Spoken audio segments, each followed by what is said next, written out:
afternoon, everybody. Thank you very much for coming today. Can I please just introduce myself very briefly? I am Kieran Schumann, and I'm actually Senior Vice President from Sage Publishing. And I'm here in front of you today because, unfortunately, Carrie Cooper hasn't been feeling well today, and so has decided safer not to come, as in these times, that is the right decision. And so we're going to be missing Carrie very much today, but we're going to plow on, and we have an excellent panel discussion waiting here for you. And I'm really excited from Sage's perspective to have the opportunity to introduce it, because we, Sage, wanted to sponsor this particular panel. It felt so much as if it's something that really speaks to areas that are really core to Sage's value, hopefully, as a publisher. From the very moment of our foundation, we were founded about 50 years ago, for those of you who don't know Sage very well, by a young independent woman, Sarah Miller McCune, who was absolutely, completely, 100% committed to independence, but more than that, committed to the value of education, the value of teaching, and the value of research in terms of making a difference in society, in terms of making change, and in terms of having real social justice implications. And Sage sort of came out of that foundation. And today, actually, Sage is based at Thousand Oaks in California. That's where the mothership is, as I call it. And that's where Carrie Cooper comes from. And so Carrie and I have often had really nice conversations about sort of where we've come from as a company, being the same place that he comes from as a young man. And personally as well, I'd just like to say that it's a real pleasure to be here, because I started out a big part of my career at Sage, and I've been at Sage for a good few decades. A big part of my career at Sage was actually being a business and management editor, and being somebody who would have conversations with academics in business and management disciplines, talking about making a difference and having an impact and making change. It's always felt like a really big conversation in this academy. And I can see that it's not just a conversation that's new, that it's been going on for a long time, but even this year, being around at different conferences, being at EGOS, and we also sort of had a conversation at EGOS. Actually, Andrew Jack was on a panel there. My colleague Ziad Marar from Sage was on a panel as well, talking about these questions of impact. I was at the CABS conference earlier this year. Again, it was a really big part of the conversation, and I know at the Academy of Management it was too. And so just being able to see the real strength of value being attached to answering these questions, and I don't suppose that we'll come up with an answer today, although we might, but it's really great to have the chance to have this conversation here. And I'd also wanted to mention, and Usha may well be also mentioning it too, that Sage is sponsoring a white paper that's going to be coming out in the autumn. It's called Measuring Societal Impact in Business and Management Research, From Challenges to Change. And the authors of that white paper are Usha Haley, who is here today, Andrew Jack, who's here as well virtually today. But we also have contributions to that from Carrie Cooper, as well as from Altmetric, the digital science company, and from Renata Mayer, the editor of Organization Studies, as well as from Maura Scott, who is the editor of the Journal of Public Policy and Marketing. If anybody is interested in that paper, as I say, it's coming out in autumn. I'm sure it'll be mentioned by the discussants today. But if you're interested in an advance or a sneak peek, do come by to the Sage stand and speak to Matt Waters, who's been the publisher that's really been behind a lot of the work to get that done. So as I say, thanks very much for coming. I hope you have a really good, engaging and engaged discussions with our panelists. And if I could hand over to Usha, who's going to be leading the discussions today. Thanks so much. Hello. Do you have any difficulty hearing me? No. Well, thank you so much for coming. I'm sorry to have to inform you, as a Kieran, that Carrie is ill. Otherwise, he'd have been here as well. Is this echoing too loud? It's fine. In my opinion, impact is probably the existential question that business schools are facing today. And many in the Academy of Management and the British Academy of Management already know that. So I'm Usha Haley. I'm a distinguished professor, I guess, at Wichita State University. And I've been working on impact for perhaps the last 6 or 7 years. Started off by accident. I got an award from the Academy of Management for having an external impact. And then a couple of years later, the Board of Governors came to me and said, well, how do you define impact? And I thought they were going to take my award away from me. And I said, let me think about it. And so I went back and I said, this is an empirical question. Let's distribute a survey to the Academy and ask its membership, how would you define impact? And it was a very interesting survey that I hope to somewhat cover in this discussion and get it from different stakeholders as well. So let me begin by saying that we in the Academy of Management and British Academy of Management have been thinking about this issue for a very long time. So for example, if you look at the word impact and how it has been covered over the last 2 decades or so, you can see that it has almost doubled just the word impact in our Academy of Management major journals, as well as the British Academy of Management journals. But have we actually had an impact? Well, here's another, this is obviously not, it's just one indicator of impact. It's media coverage of the articles that were in the Academy of Management journals, as well as I think this is just the Academy of Management journals. And you can see that over the last 2 decades or so, the needle hasn't been moved on media coverage. So our articles, despite the emphasis we're placing in our journals, the so-called emphasis on impact, has not really been covered in the media. All right. And here's another graph, a little bit disturbing. It's a normalized search from Google, normalized because the number of publications has increased, not just in management, but also in every business field.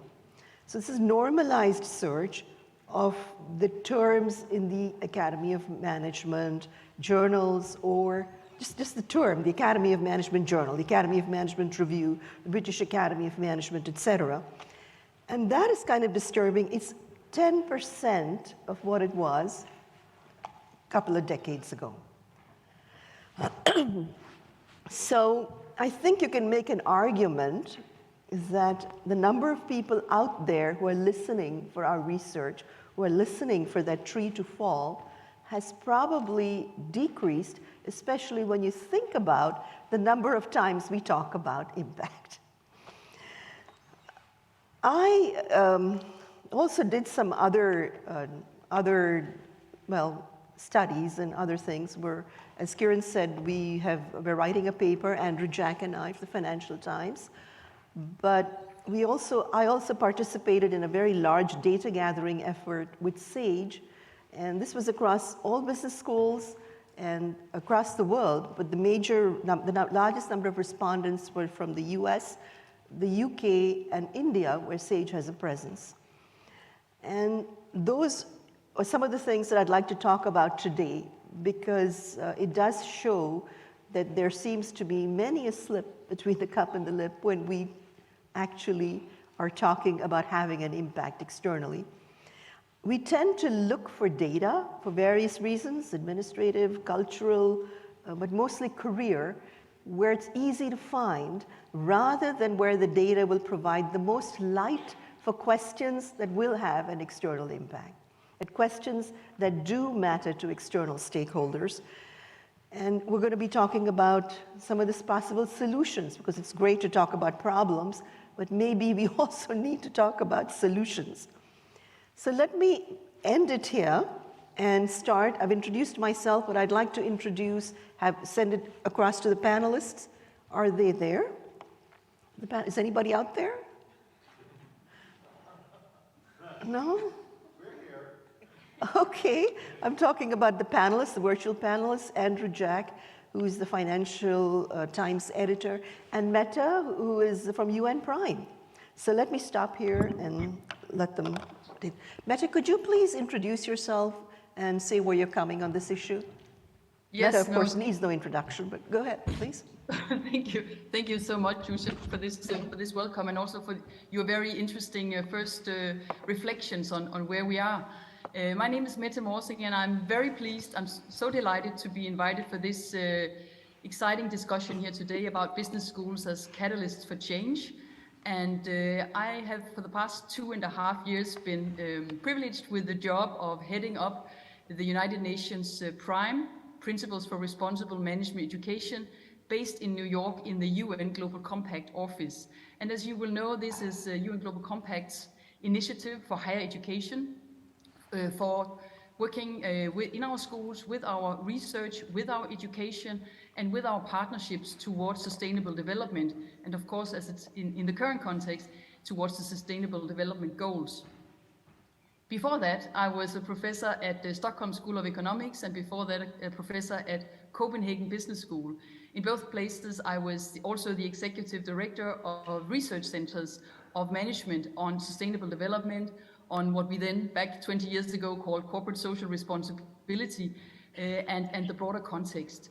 So I've been working out of, me myself coming from organizational theory, I've been working across the management disciplines. As we've been investigating, particularly at Copenhagen Business School, I was tasked with working with colleagues from 15 different departments in the school, operation management, marketing, finance, accounting, etc. What does responsible management, SDGs, what does it look like in these different management disciplines? But I'm super honored to be here today and talk about business schools as catalyst for change. And this is not a question mark, it is yes, indeed, we are catalyst for change. Whether we like it or not, whether we realize it or not, I think that Andy Hoffman's analysis from 2017, where he evidences how we are as researchers not inclined to speak very much with the media. And Andrew, I'll be happy to hear your comments or reflections on that as we go in this session.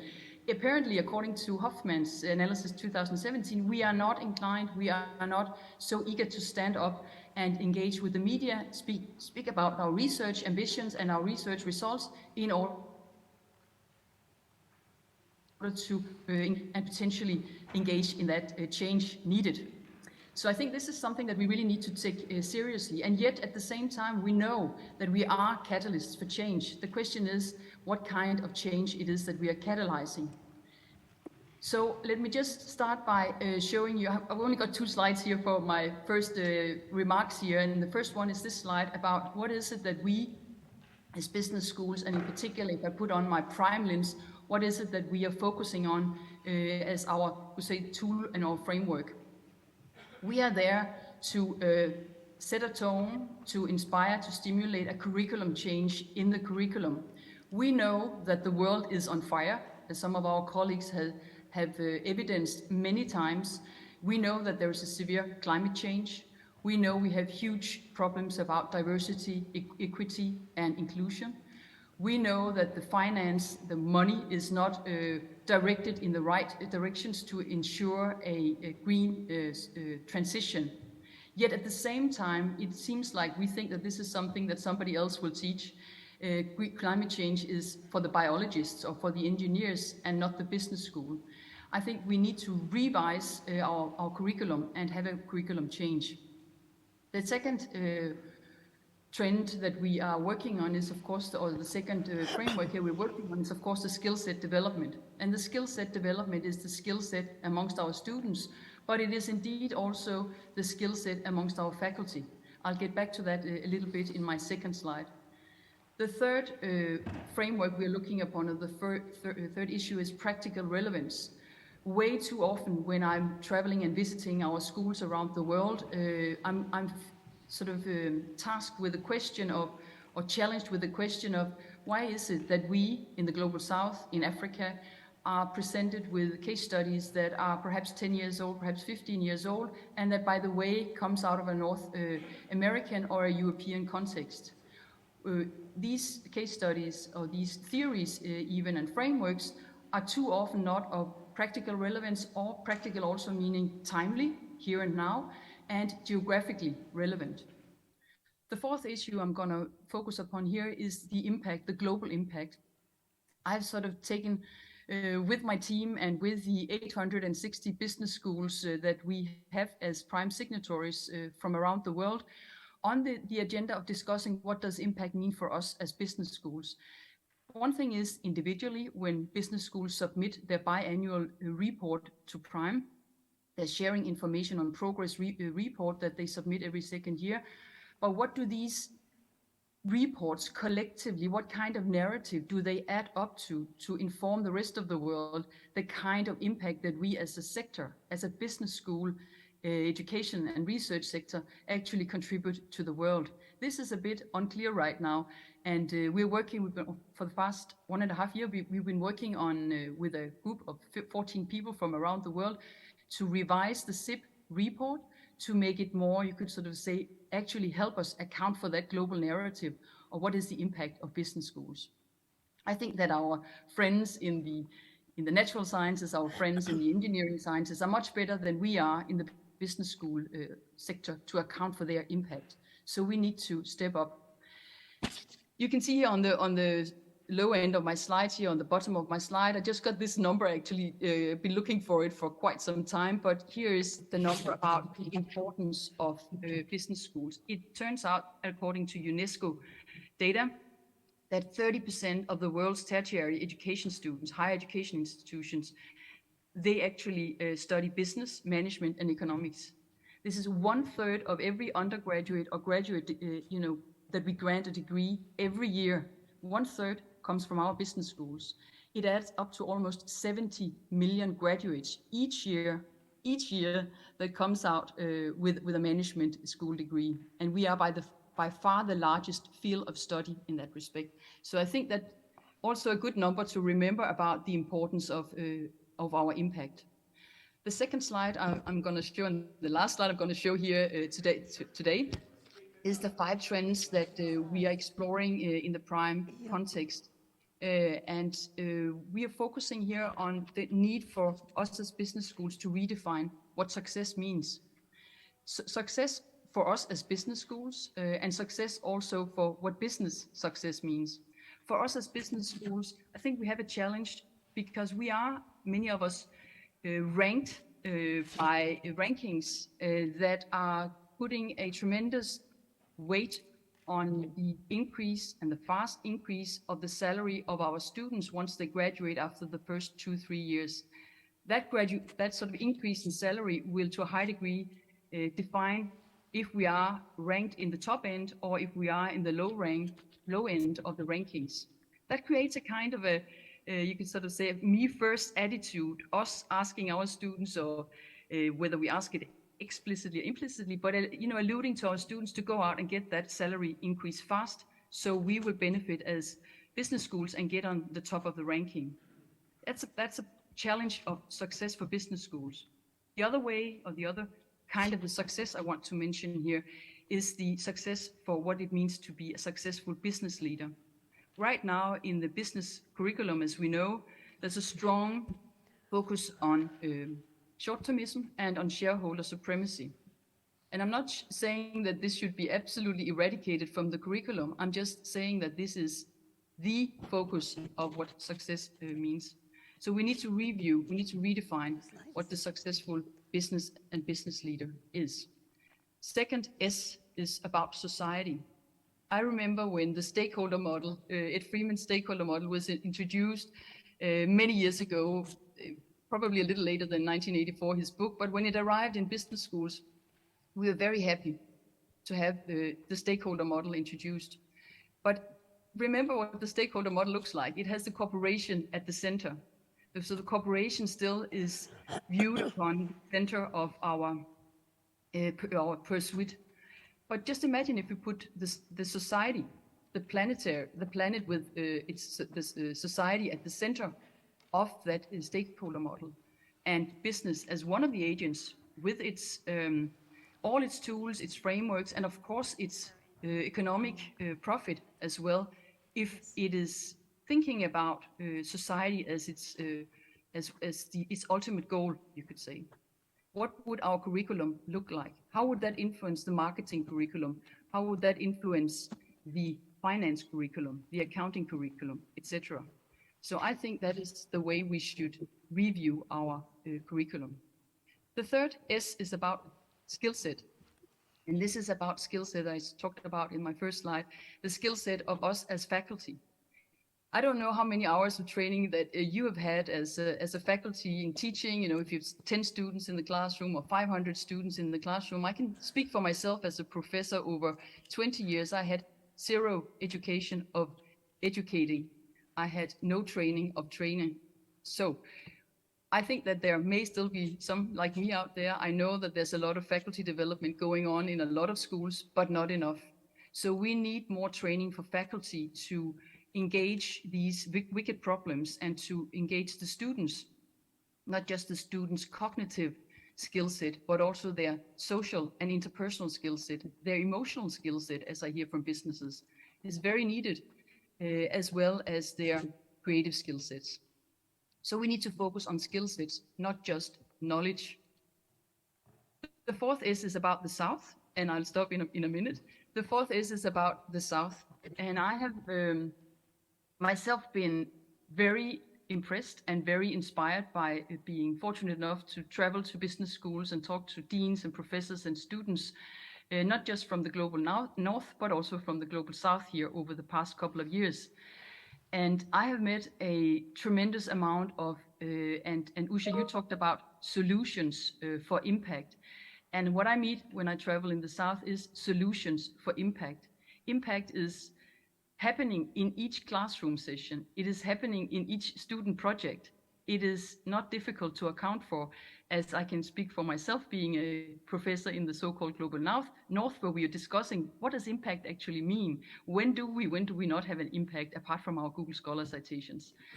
I think that there is something we should review and look upon from the South that we can learn upon from the North. And of course, as always, vice versa. I also heard here a lot of interesting debate about South-South. So I was recently keynote speaking for the African Association of Business School Deans. And here the talk was not about North-South discussions and development. It was about South-South collaboration. So the African business schools were very interested in PRIME's network of schools and universities in Latin America, in Vietnam, in Thailand, in those other parts of the world that are also defined as the Global South. So let's review and let's think about how we can learn from each other. The last point, the last S of my 5 S's is of course about students. We need to think about student agency and not just, as I briefly alluded to in my third S here about skills, we need to think about how we can provide a context for students to have that agency that you cannot tell them to have. That's almost a paradox in itself. You cannot ask them to take agency. They need to be invited. They need to do that for themselves. But we need to provide the context that increases the likelihood that they will actually have that and take that agency and think for themselves and be those critical reflectors that the world needs for business leaders.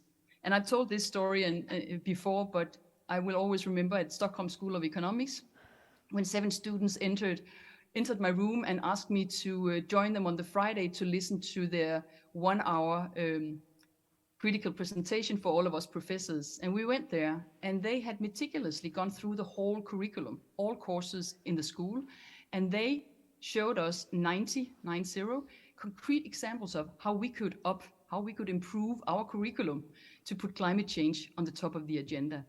And that's what I call student agency. Nobody asked them to do that, but it was very inspiring. So I will, on that note, say thank you for listening to me for the first introductory remarks here. Thank you very much. Well, thank you very much.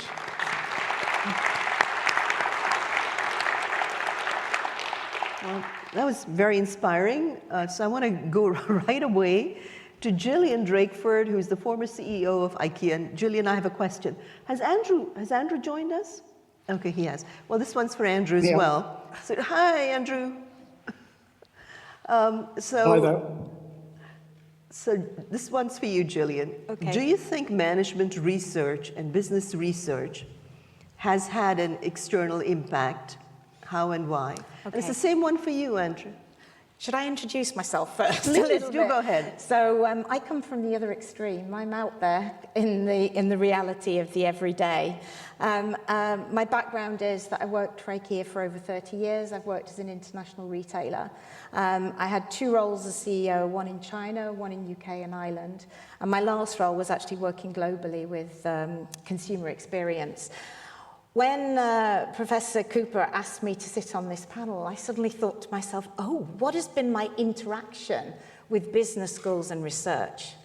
And my honest statement around this today is that it was usually somebody coming to us asking whether they could create a business case about the company. And I know there are quite a few business cases in business material on Ikea. The second one was data, maybe somebody coming to do research.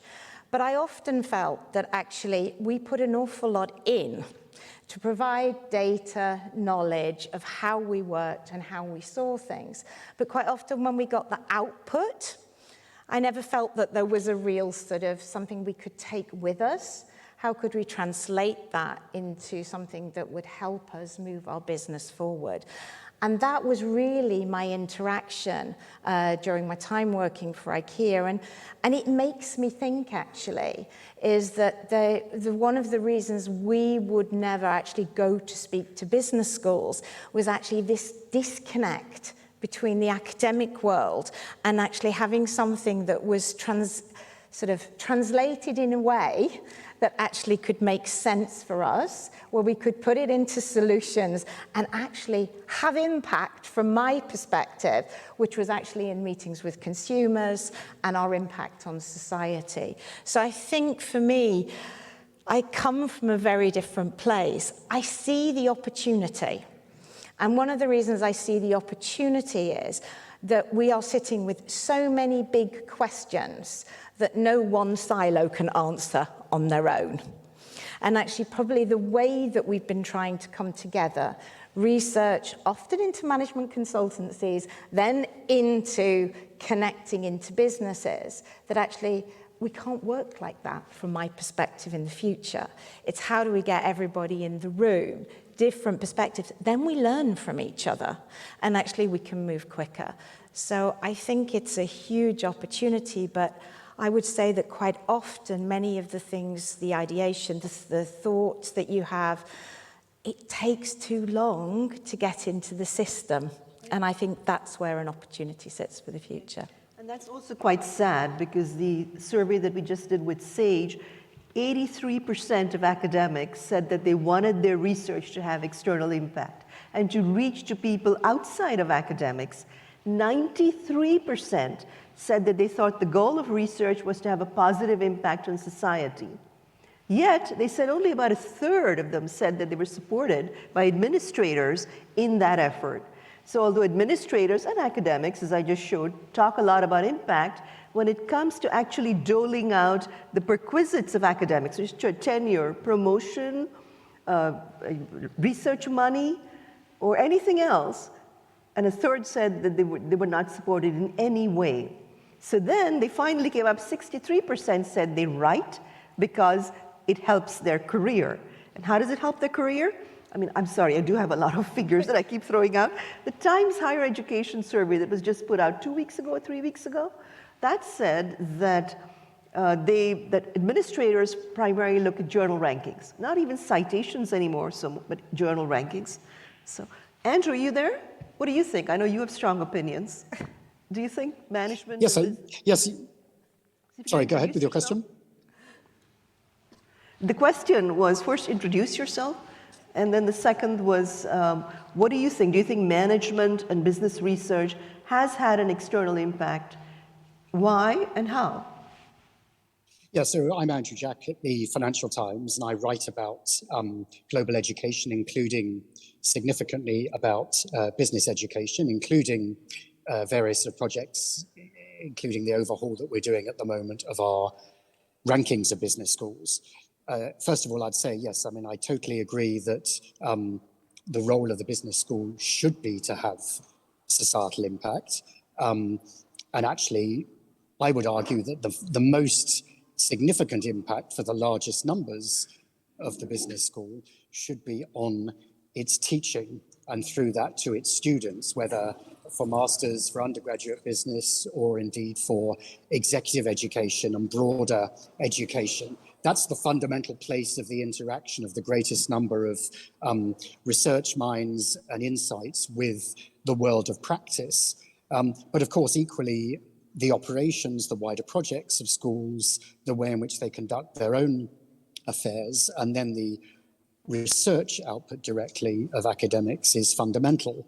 And as you say, Usha, I think there's definitely a kind of growing trend and an appetite to have impact. I think one of the challenges objectively is it's very, very difficult to measure ultimate societal outcomes in any way systematically. There's often a long delay. There are big intellectual disputes, as we've seen, for example, recently around ESG filters about what sorts of impacts you can have and how you attribute it.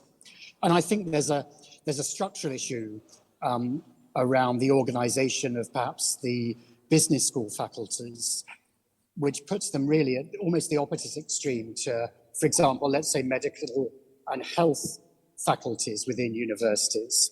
In the latter case, you typically have doctor clinicians who are also researchers, but are equally very often engaged directly with patients.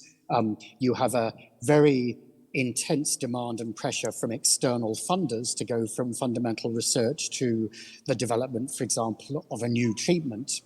You have an absolute demand for full transparency in that chain of research and underlying data to ensure that by the time it gets to regulators for approval and healthcare systems to buy products, there's a real sense of robustness in that process and a high rate of turnover. Business schools, to me, are really at the opposite end of that spectrum. They're largely self-subsidized through high tuition fees with less driver for research that's coming from external practitioners, except occasionally from alumni donations, for example. There's a lot more ambiguity in that process of dissemination of ideas. And frankly, I think I'm not sure that also the end users of research externally necessarily even want to credit it back to the underlying academic research that it may be based on. There may be reasons for commercial sensitivity because it's consultants who want to then sell their services or whatever, that they'd rather rebrand and not attribute. So I think there are some structural barriers, and I'm very happy to talk about ideas for the future. But I think, yes, societal impact, very important. Some big issues about the way it's done currently, particularly in business, but lots of potential and interesting ideas, including these sorts of panels on the way forward. Yeah. Well, so how do we go about doing it? Do we actually think, you don't think we've had an impact? No. Andrew, do you think we've had an impact? I think that's a bit tough. I think there is an impact, but I think there's a delay in the impact. Many of the things that take place in business schools, in research, and even to an element in the teaching, there is such a delay before it hits the workplace or the business environment. And I think in today's world, that we need to find a way to shorten. And, one of the questions I had was, if you want to have more impact, then what can a business school do differently than, say, a consultancy company do? Because, most businesses, if they have a question that they need to work with others to solve, your first port of call is actually generally a consultancy. Yeah? Because they sort of connect to your questions in a different way than maybe in the academic world. So I think there is an opportunity to actually shorten things, to actually move things forward. I mean, one of the things that I see as being really good at the moment is the example actually of the urban living labs that Manchester is working on with, if you've come across EV logistics, how do we really work together to actually impact carbon emissions, but also deal with electric vehicles, and actually how do we get a better logistics setup. There's a really good example of testing, trying, coming together, working together, and actually delivering solutions that can happen in the here and now.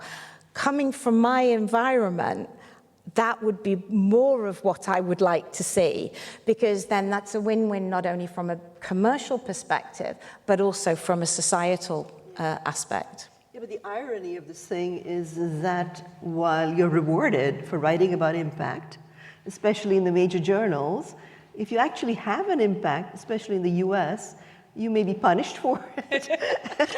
And so there isn't really a reward within the career path for an academic to have this kind of impact. And as you said, there is a bit of a lag. You've got to find people, perhaps collaborate with people right from the beginning to have this external impact.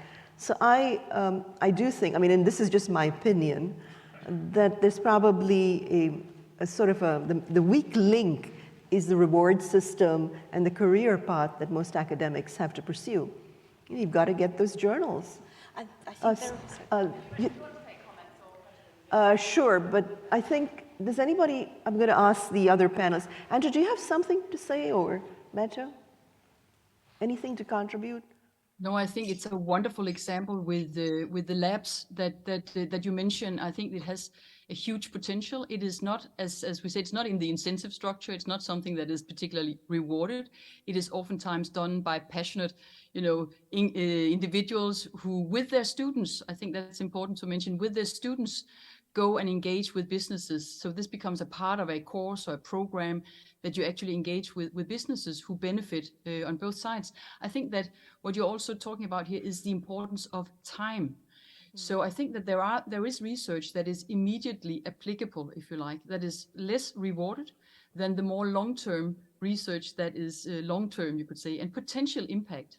We don't know if it will or if it will not have an impact. But I think at least what we could ask our professor colleagues to do was to, at the end of each research article, to write a little note, one sentence. How do you think that this publication is going to have a societal impact? We know you don't know, but you at least should have an aspiration. And I think that one sentence could be easy to do. It could be hugely impactful. Just imagine the deans could every year collect those statements from their business school professors to sort of develop an account of a narrative for how do the professors at my school think that they're contributing or like to contribute to society. So I think time is important. Yeah, Usha, I would add, I mean, I totally agree with both of you. I mean, I think Mette, the UN Prime, has done some really interesting work in trying to reflect on the way in which schools report on the different activities that they do publicly. And I know there's lots of reflection about ways to how to structure that differently and constructively and encourage best practices. I think you're absolutely right that in academia, there's a big focus on bibliometrics as well as rankings, and the reward structures within business schools and academia more generally tend to focus on some of those metrics. But I was at a big discussion with the RRBM, the Responsible Research and Business and Management Group, a few weeks ago. And there, amongst others, for example, there's discussion about how one should add in at the faculty level contributions, rewards, whether it's recruitment, promotion, incentives, tenure to faculty who are involved in these wider forms of activity and societal impact beyond purely academic publishing. And then, of course, I mean, there are some institutions, like Harvard, where there is credit, for example, for writing teaching cases. Mm-hmm. So I think there's a series of initiatives that need to be taken to get deans and leaderships to recognize wider forms of impact in a more diverse area across business schools. And then, of course, there's work like we do with our Responsible Business awards to try to incentivize and flag up really great examples of business school impact, including academic research. So I see a whole range of possible ways forward here. Yeah. But when we asked the Academy of Management what they thought the greatest impact of management research was and where, the great majority said that it had been on other academics in management and on management theorizing. People didn't think we'd had any impact, and on students' career decisions, but they didn't think we'd had any impact externally on the government, on government decisions or on business policy. And so, that also was a bit depressing. But I think could it be? And I was reading, some of the highlights from that really interesting AOM 2017 survey, and I was just thinking that it could have been very interesting to have a different geographical input to that survey, because it might look different in different parts of the world, that impact is perhaps accounted for in other ways, and perhaps seen in other ways by research. Not that I know, but it could be an interesting hypothesis to test to what extent, for example, researchers in Africa have a different view upon their contribution, their impact on society. Oh, you mean I'd love to across hear the your prediction.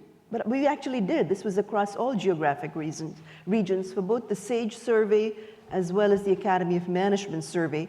And another thing, I mean, I have worked abroad, not just in the United States, is that the US way of doing research and evaluating and publishing in the US journals has become the norm and the aspiration across the world.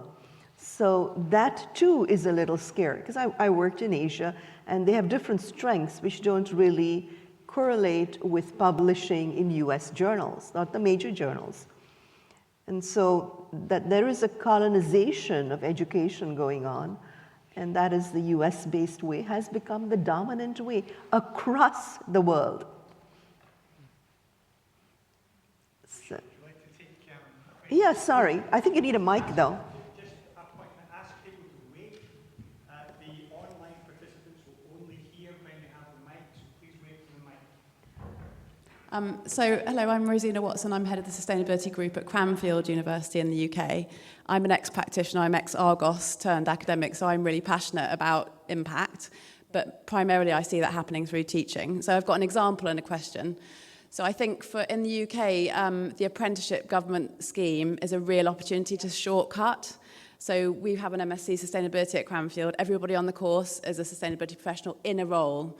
And I've got a live example of a student. I taught him a module 2 months ago. Something that he did part of his assessment on for me has become a piece of work that hit the BBC News last week. So he works for Utilita, and his research he did for my assessment was about the energy consumption of different methods of cooking.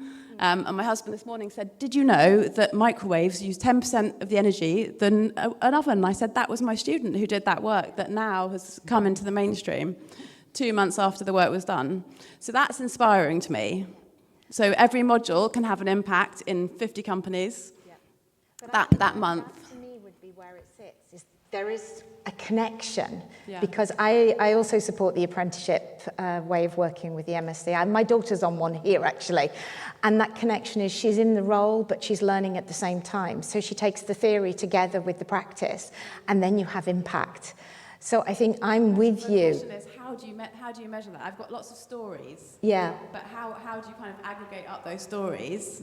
But I think that to also... Mette's point, how do I tell the narrative of this impact I'm having, and how do I demonstrate that in terms of getting more resources in my team, and promotion is kind of the back of that. But it is having an impact in the everyday, straight away. So that model works, then how do you measure it, I think, becomes the question. But it was also, Mette talks about the curriculum as well, and I think the way the apprenticeship works is that actually they are getting content that is relevant for the changes that we need to make out in businesses and organisations. It's easier on this one because it's all about I sustainability. agree. So, yeah. But any other comments about measurement of that kind of thing? And how you can use that internally to sort of generate more resource and more programs that deliver that kind of impact, particularly on the teaching side. But I think I just want to say, I think it's a wonderful example, and congratulations to you at Cranfield.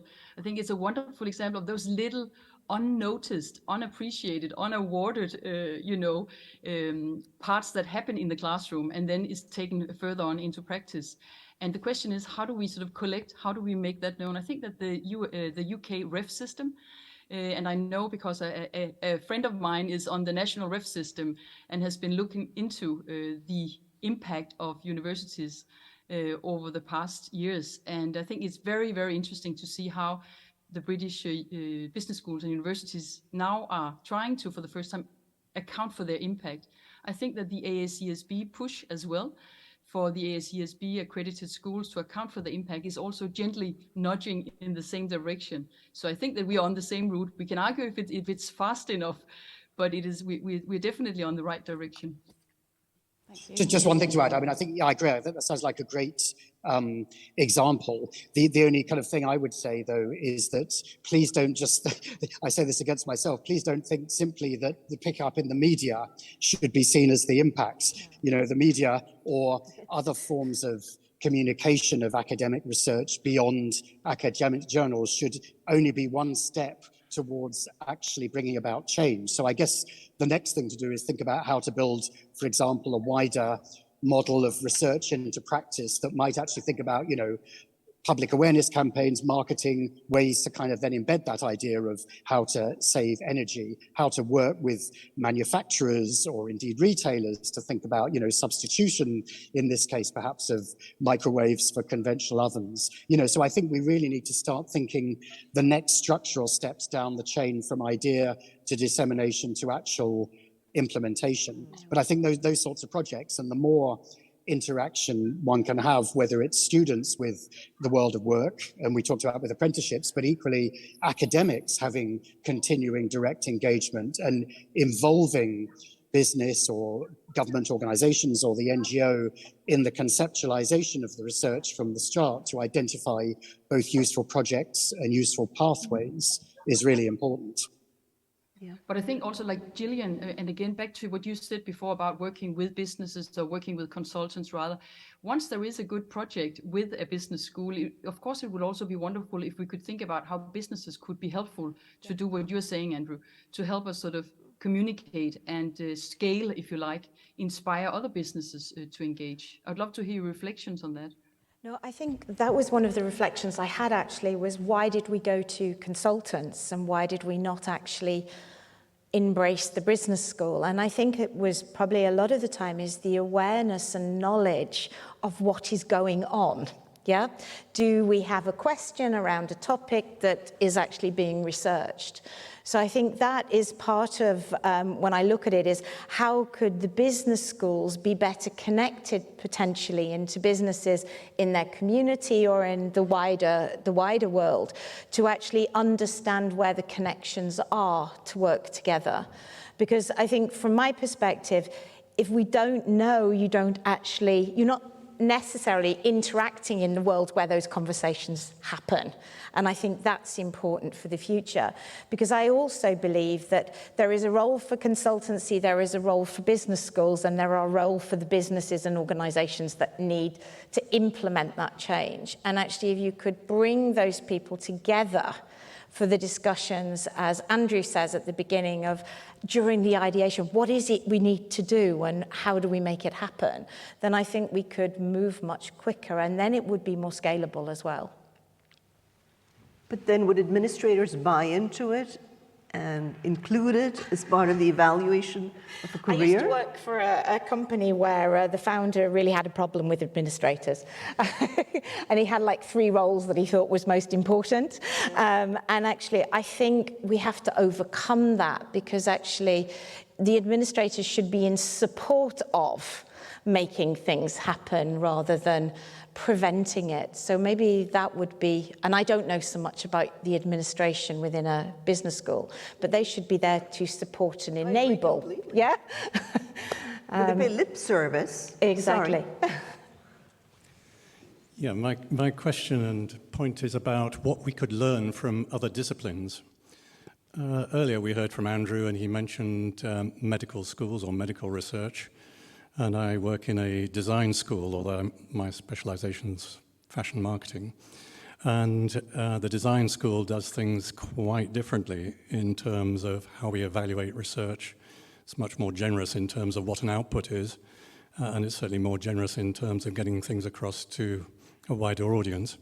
But that's just one little example. What else could we learn from other schools and other departments?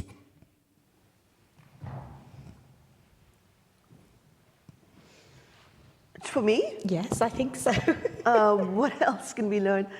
I think this debate actually is not confined to management and business. It's actually occurring across the social sciences. So you find it in political science, where I got one of my first couple of degrees. You find it in sociology and psychology. It's echoing across our fields, because as we are more successful, and U.S. Academics and business, highly successful, very smart, they are also highly conservative. So anything that has brought them success will be perpetuated. And what has brought them success is publishing in the top journals. Academics in the US and business are very well paid. And so, you know, it's, I don't know, I'm grappling about it. I was looking to you guys for solutions.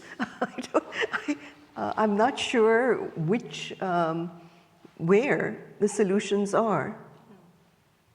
So I have a question and a comment, and I think fantastic that this conversation is happening, that it's happening honestly. I have a 25-year career as a management consultant in Canada. I created Canada's first social MBA because we didn't have the right curriculum. We weren't teaching, in my opinion, we weren't teaching what I was doing across Canada. And I'm now in the PhD program at the Alliance Manchester School of Business. I can't believe the disconnect. I'm in shock. So it's been a very difficult 3 years. It's been an enormous transition. I mean, COVID didn't help. It's wonderful to have face-to-face people talking about these things, but I have never come up against such a rigid, fixed system. And we're talking about innovation within the business school, and any ideas that you come up with. I've heard the living lab idea recognized here. I've been trying to get a living lab going within my division. No traction whatsoever. So collaboration, close, you know, why are businesses not coming to us? We can't turn things around in a timely manner. We're not relevant. You've confirmed that yourself from the stage today. From my own experience, I can absolutely concur. And from my 25 years experience in Canada, I can say that I never came across anyone who put an academic literature paper in front of me to inform anything that we ever did. So it's an important all the conversation. surveys that we've done show again and again that interdisciplinary, multidisciplinary work has more impact than just a single discipline. But Howard Thomas once gave me a really good quote, and he said, "We've become angels dancing on a pinhead." You know, we concentrate on the narrowest questions in order to get published. 2 variable studies, you know, that's pretty much what will get you in.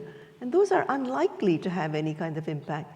Andrew brought up something about RRBM, and I think they're doing something really great. They suggest looking at a portfolio of things, which is not just your 2 variable article, but also perhaps blogs or something else that also gets out. You know, a whole bunch of things, activities, teaching, and yeah, go ahead. We have quite a few questions, quite a few hands. Oh, sorry. For example, also, you know, working with, in practice, for example, in Prime, we have 2 schools, Northumbria and Nottingham. They have created a carbon literacy training. These are 2 professors doing something very concrete, you could say almost like skunk work, outside research, outside their normal education. So they've created this carbon literacy training. They have now had 500 business executives and students and faculty through this program over the past 4 years approximately. And now they've written a book. I'm sure it's not going to be, you know, it's not a book that's going to be, you know, in our usual system as it is right now, top ranked, but this is going to be, already is very, very impactful. So I think this is a beautiful example of working with business, working with students, being inspired from colleagues from another discipline, the natural sciences, having a book out there, but not really, you know, getting into the reward system. How do we ensure that in the future? Thank you. My name is Nick Beach. I'm president of BAM, and I'd like to pick up on a point that Andrew raised earlier, which was about a wider model of research into practice, and particularly thinking about policy and policy making as one example of practice. My experience is to observe there is sometimes a problem of the prophet in their own land, and that people might have really great ideas, but the question that often comes back is this best practice? How does it compare internationally? And the wider model could include all of us, and particularly learned societies and others, as almost enablers and broker houses that can help us access each other's work, but in a speedy way. So instead of one person having to be the producer of all of the knowledge that then gets consumed in policy, and I'm cautiously using that language, actually we might think of ourselves more as curators.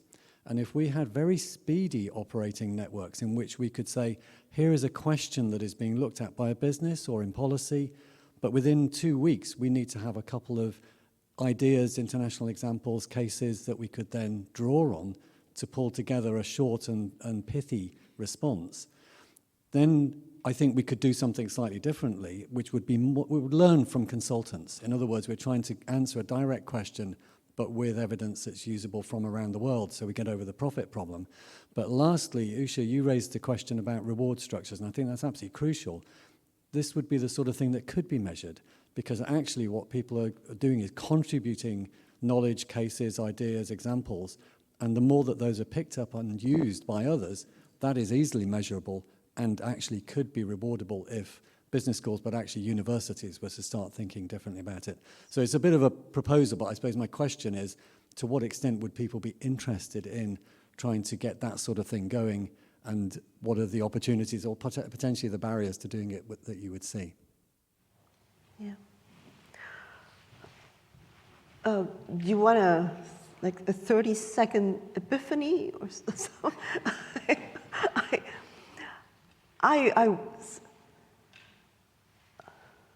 Sorry, yep. You've got a question? Yeah, sure. Perhaps I can add it on a little bit. I'm Laura Spence from Royal Holloway, and like others in the room, I'm a recovering Ref Sub panel member. And I would say to all those that are in UK institutions, I'm a bit alarmed that there might be collective amnesia, because each institution has just written up, or just a year or so ago, written back impact case studies. And some of them are absolutely astounding. So it really worries me. People are saying there is no impact outside of academia from business schools. There really is. There really is. And the worry, perhaps, is that it seems that it's ghettoized. So to everybody who's alarmed by lack of impact, please go and read, if only your own institution's case studies to the academics. There is some unbelievably good work going on in academia, which has unbelievably clear, well-defined impact outside of academia, and we should be proud of that. It really alarms me that that's not known about by some people. The question is how we get beyond that and break out of those particular case studies to think about involvement between in academia and outside of academia more generally. Thank you. Well, to respond to Nick, though, I mean, the Times Higher Education Survey that came out 2-3 weeks ago said that administrators just look at journal rankings. Number one, journal rankings. But we know what those journals publish. I did have a question, sorry, about journal rankings, if I could ask that to Andrew. I work with MBA programs. We're talking about responsible business and sustainability, and the MBA is still the leading program in the world of business schools. 90%, I would imagine, of students go onto an MBA program because they're driven by the MBA rankings. The FT's MBA rankings is highly dominated by salary increases 2 years after graduation. Do you take any responsibility for perpetuating the cycle of perhaps not being interested in sustainability and sustainable practices? Do ranking systems need to change imminently? Yeah, I mean, ranking systems are important. I wouldn't overemphasize them in terms of the surveys that we do of our students and elsewhere. It's one of a number of different factors that students take into account, but it clearly has a role. It partly reflects a reality. It also reflects a kind of structural challenge, which is, some things are much easier to measure than others, which is why we've been engaging in a sort of quite extensive process of consultation, but which is not easy to come up with alternative metrics. And I do think, rankings need to try to encapsulate outcomes. And frankly, as long as, particularly in many countries, MBAs are very highly priced products, it's not surprising that students expect some degree of return on investment, if you like, for their sacrifice of salary and time, as well as the direct costs of tuition and so on. But all that said, I'm very interested in doing more in this space. I mean, our rankings do already emphasize issues like diversity of cohorts, gender balance in student numbers and amongst faculty and leaderships, for example. And we've actually just announced that we are actually reducing the weighting that we're giving to salary outcomes to focus on things including, for example, climate, emissions, carbon emissions reports, and indeed net zero targets. So you'll see more of that also in the coming months, but certainly that comes back to the wider point of let's think about academic research, but let's also think about the wider forms of impact of academia, including in teaching and walking the talk in their own operations and management, which is very influential on students.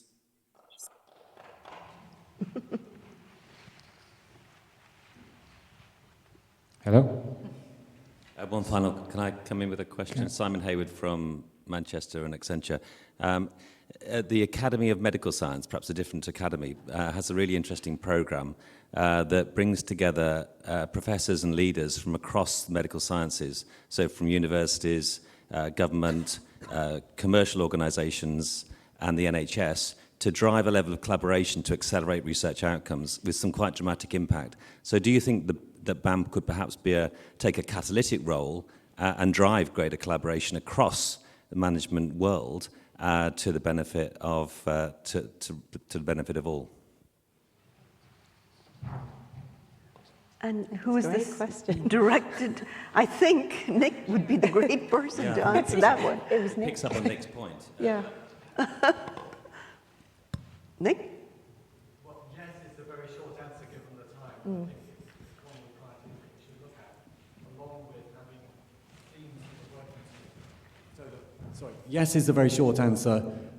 Two things around it. One, if we try and do absolutely everything, then we get too diluted. So we've had a big theme on EDI, we've got a theme on sustainability, and I think there's others around well-being, those sorts of things where we can really drive those sorts of roundtable collaborative ways of approaching things. The second thing, I think, is for us to really work on diversifying our membership, and we've been trying to do that, but not as well as we would like to with practice and policy members. And secondly, our collaboration with others. And I think some parts of medicine are very good at the collaboration and others less so. So I think there's certainly learning we could do. May I have a final word? Sorry, up here. Sorry, my name is Alex Hope, Northumberland University, and co-chair of the UN Prime Climate Change and Environment Working Group that Mette's just name-checked. And I'm going to do a very shameless plug. Please come and see our climate change, carbon literacy taster session, PDW, on Friday, 1:45, and come and see what real impact looks like. Thank you. Well, I think we're at time. Hi, thank you very much. Let me share a little with my colleagues here. I am Aminu Anas from Nigeria. Actually, I did my PhD work at Aberystwyth University just last year. When I went back home, Nigeria, I was engaged as a consultant by a group, and to create an impact as a consultancy outfit, what I did first was to carry out a research that will have a much impact on the society. And actually what we did was to find a connection between personal expenditure and political activities. And in Nigeria, next year there will be an election, a series of elections, and what we did, we wanted to find out whether there's actually a strong connection between personal expenses and political activities. You know, politics in Africa is a multidimensional approach. So we wanted to take it out from only political scientists. We too, as management, as scholars, what can we do?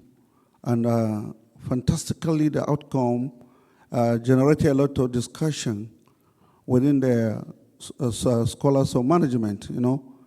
So I think to create impact for management schools or business schools and consultants is to look at the wider society, what is likely going to happen, and how can you connect with what you are going to do as research.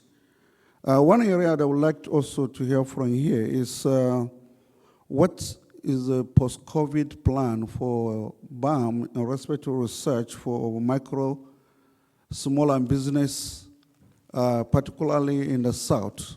What I mean in the South, just the global South, Africa inclusive. Thank you very much.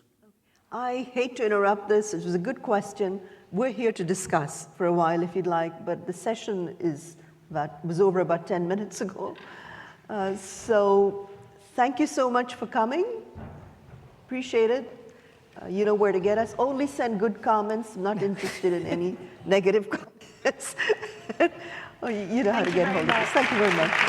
Thank you. Thank you, Mette and Andrew.